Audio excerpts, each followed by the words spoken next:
রাজশাহী বিভাগের নওগাঁ জেলাধীন দুবুলহাটি রাজবাড়ী নওগাঁ জেলার একটি প্রাচীন ও ঐতিহাসিক স্থাপনা। এটি নওগাঁ সদর উপজেলার দুবুলহাটি ইউনিয়নে অবস্থিত। রাজবাড়িটি নওগাঁ অঞ্চলের জমিদার পরিবারের কেন্দ্র ছিল। 1800 শতক বা 19 শতকের শুরুর দিকে দুবুলহাটি জমিদাররা এই রাজবাড়ি নির্মাণ শুরু করেছিলেন। রাজবাড়ির জমিদাররা ছিলেন তৎকালীন সময়ে ধনী ও প্রভাবশালী ব্যক্তি।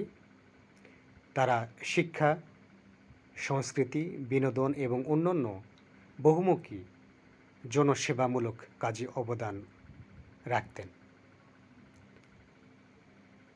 রাজবাড়িটির মোগল ও ইউরোপীয় স্থাপত্যের মিশ্রণে তৈরি বিশাল প্রাসাদ, দিঘি, মন্দির ও অতিথিশালা ছিল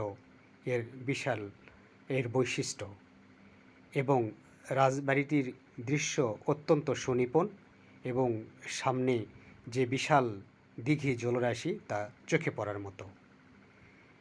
ব্রিটিশ শাসনামলে রাজবাড়ির জমিদাররা স্থানীয় ও রাজনীতি ও প্রশাসনে গুরুত্বপূর্ণ ভূমিকা পালন করে থাকতেন। জমিদার প্রথা বিলুপ্তির পর রাজবাড়িটি ধীরে ধীরে এর গুরুত্ব হারায়। বর্তমানে রাজবাড়ির কিছু অংশ ধ্বংস অবশেষ হলেও এটি নওগাঁর ঐতিহাসিক নিদর্শন হিসাবে পরিচিত আজও বিদ্যমান।